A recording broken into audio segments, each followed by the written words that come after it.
Vous avez participé à ce procès contre le colonialisme à l'invitation du mouvement international pour la réparation. Est-ce que vous êtes partisan de cette réparation? Oui, il faut la réparation. Il faut la réparation pour un certain nombre de raisons. La première raison, c'est que tout le monde sait que les bourreaux de l'époque ont quand même été dédommagés. Donc ce qui pose un vrai souci, dans la mesure où les victimes n'ont rien eu. Et ça, je dirais, partout où il y a eu la problématique dynamique de l'esclavage, même s'il y a eu des promesses, aucune promesse n'a été tenue. Je pense notamment aux Africains américains. Et ça, c'est la première chose. La deuxième chose, c'est que la loi reconnaît que c'est un crime. C'est-à-dire reconnaît qu'il y a eu préjudice. Bon, il faut quand même réparer le préjudice. On ne peut pas reconnaître qu'il y a eu préjudice, reconnaître qu'il y a eu crime et rester totalement dans l'impunité. Ça veut dire que finalement, il y a un camp qui est jugé parti.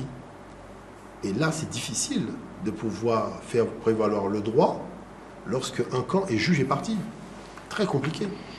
Donc la civilisation, finalement, est obligée de ruser avec ses propres principes. Parce que si ce cas fait jurisprudence, c'est la fin du droit dans le monde. Hein. On reconnaît qu'il y a eu préjudice, mais on ne dédommage pas la victime. C'est la fin du droit dans le monde. On reconnaît qu'il y a eu un crime. On reconnaît qu'il y a eu crime. Mais on ne dédommage pas. C'est-à-dire crime, tellement le préjudice a été grave, on l'a jugé en tant que crime. Vous voyez et puis il y a aussi la problématique, tout simplement, de la morale. Je pense qu'il faut réintroduire la morale dans l'histoire de l'humanité. On a passé 5 derniers siècles dans un niveau d'immoralité qui dépasse l'imagination. Je pense qu'il faut revenir un peu un minimum à la raison.